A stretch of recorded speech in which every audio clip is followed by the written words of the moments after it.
You have two options for doing this. You can either do it by hand with a printed copy and write in by hand your responses. Otherwise, if you'd like, you can go to File, make a copy, and then this should pop up for you. And I'm going to just suggest that you delete copy of, type in, type in your name, and then hit OK.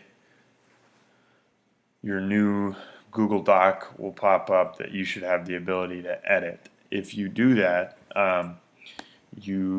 what I'm hoping you'll do is, like, instead of where these lines are, you just go through and then delete them. If you'll go up here and hit the bold button, then when you are typing, Mr. Lundberg will be able to identify what it is that you've written. Okay, if you don't do that and you just type without making it bold, type without bolding the words, I have a hard time figuring out what it is that you've added into the sheet. So if you could bold them, underline them, put them all in italics, something, so I can identify what's your writing, that'd be super helpful. Okay, so we'll go back to this one I haven't edited. This sheet should take you through step by step what you're supposed to do. So step one, over here, put an X next to whichever one of these development project types you're planning to do. Over here, explain what that is. For example, if you're doing a business, tell me that you're going to do a restaurant or a shopping center or whatever. If you're going to do a new city park, well, what kind of park? Big park, small park, park with, just kind of give me some details on what's going on there. If you're doing some type of recreation center, is it going to have a hockey rink, basketball courts, something multi-use where you could do multiple things? Let me know what that is. Certainly if you're doing another teacher-approved project, that you should have a good explanation here of what exactly that's going to be. Okay, once you have that, we'll go down here to step two. What we're looking for, this will become a part of your letter later on, but we're looking for a paragraph, meaning 5 sentences, providing a summary or description of your project.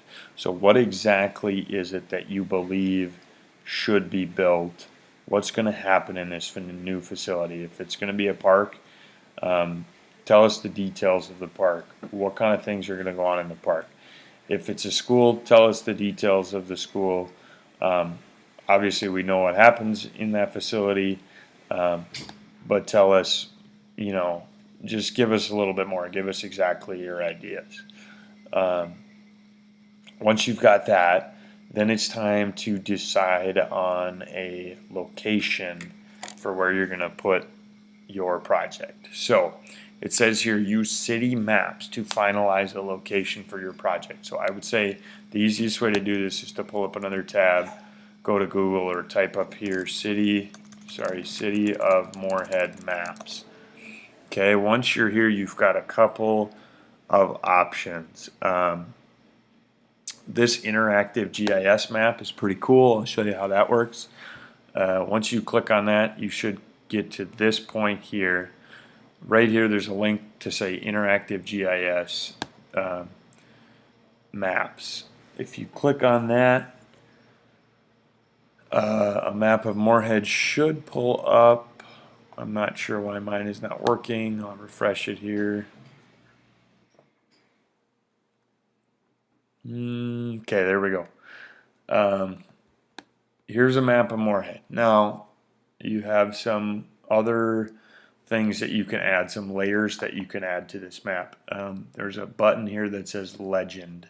So if we click that, all of a sudden we've got some options over here as to what we can put in on this map. So for example, if I want to take a look at a 2011 aerial photo and put that layer on the map, all of a sudden I can check out like a satellite image from above.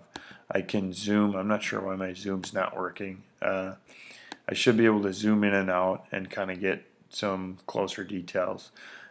This will probably help me to know, for example, well, if there's a building somewhere, obviously I either need to tear down that building for my new project, or I need to not put my building there. I can see over here, this is the golf course. So not very likely that that's a very good spot for you, because probably people want to keep the golf course, right? You can also add on zoning. I will show you another zoning map. I'm not sure why it's not pulling up on here right now. I'll show you another zoning map that'll be useful for you in a little bit, because you'll need that. But you can play around with this. There's a bunch of different stuff on here. You could check out old photos. You could check out flood. It might be useful for you to think about 2011 flood. Where's the water at that point? Because if you're thinking of floods, it'd be important to know, like, well, maybe I don't want to put my new building right by the river, because that could be obviously pretty damaging to whatever project I had. So play around with this a little bit if you want. It's kind of a cool resource. Another map that you can use, if you go back to your Google search and click on the City of Moorhead maps, this one's going to be maybe the most useful map to you. It's a zoning district map. You can click on that, and this should pop up for you. Now, this is a color-coded map. I'm hoping you should have the ability to zoom in a little bit too. Color-coded map that allows you to see exactly what things are zoned for. So that's in your Cornell notes, and Ms. Leshevsky talked about it during her presentation. For example, you can't just necessarily build a business right next to somebody's house. Like, some of you might think it'd be really great to have Taco Bell right next door, but other people would not be as excited to have all kinds of people traveling to Taco Bell right next to their home. So things are zoned so that we have like commercial areas together and business areas together and whatever. Commercial, business, kind of the same thing. Then we have residential areas together as well. So if you look at your city development plan, in step 3, there's this little chart right here that says, like, for a business, it needs to go in a commercial and industrial, public, or transitional spot. So I could go back then to my map and say, well, that means I know I can go in a transitional spot, a public open space. Again, some of the public open space are parks. So like, this is public open space, but it's a golf course. So that's probably not ultimately the best spot. If I'm going to add a petting zoo or something, and that's going to be my development project, maybe some park would be a good place to put that, actually. And then maybe public space would be useful. Otherwise, you could go, I can't remember. So the business needs to go commercial. So it could go in this like orange, or the red or the purple areas. It wouldn't make sense to put a brand new business in the center of one of these yellow spots where it's all residential. So let's make sure that we're just following kind of this chart in terms of different places that our development projects could actually go. Okay. Make sure you're just answering these questions along the way. Some of these are yes or no. I just want to make sure that you've considered, is there an appropriate amount of space, or is my location in the right zone?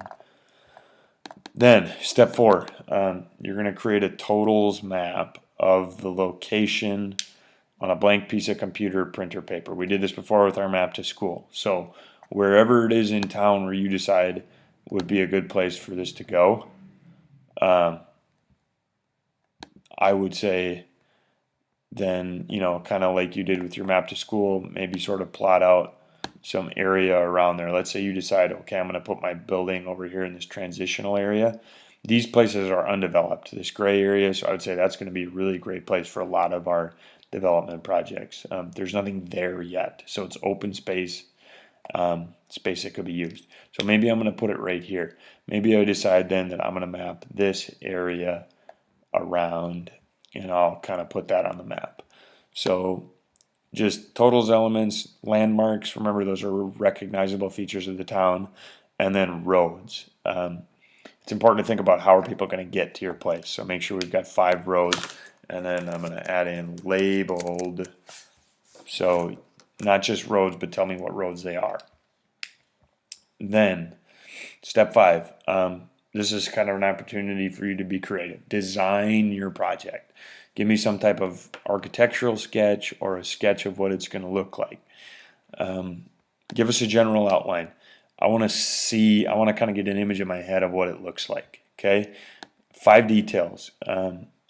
What are your creative ideas or your details for this particular project? You get 1 point for each one. Here are 5 free points for you to add some color to make it look a little more professional for when we send them on to our city government officials. Again, neatness, making sure it looks professional. Okay. Step 6, this is where you get to your letter planning. This is essentially an outline for you. I expect you to fill it out. I want to see that you have a plan before you start writing your final draft. So paragraph 1 you already wrote above, so that'll go here when you add your final draft. Paragraph 2, why should your project be built? Give us 3 reasons why your project is a good idea. Paragraph 3, explain the project in terms of human geography and physical geography, as well as how it makes sense in terms of where and how people live. Check your Cornell notes if you need to. Don't overthink this and make this too complicated. For example, I'm going to build an arcade, and I think that young people are going to be the people who travel to the arcade, so I'm going to put it in a place where a lot of young people live. A lot of young people live on the south side of town. Great. Excellent. Don't overdo this too much. Physical geography, is there space in nature for it to exist? Great. Are there humans that are going to go there? Yes. Who are those people? Great. Okay. Simple stuff like that. Just make sure that it makes these connections. Paragraph 4, who's going to make use of this development project? What's your target audience? Who's going to go to this place? Again, Ms. Leshevsky talked about this one a lot. How in the world are they going to get there? Is it on? She talked about how many people travel on I-94. So especially if you're going to have a place where you're expecting a lot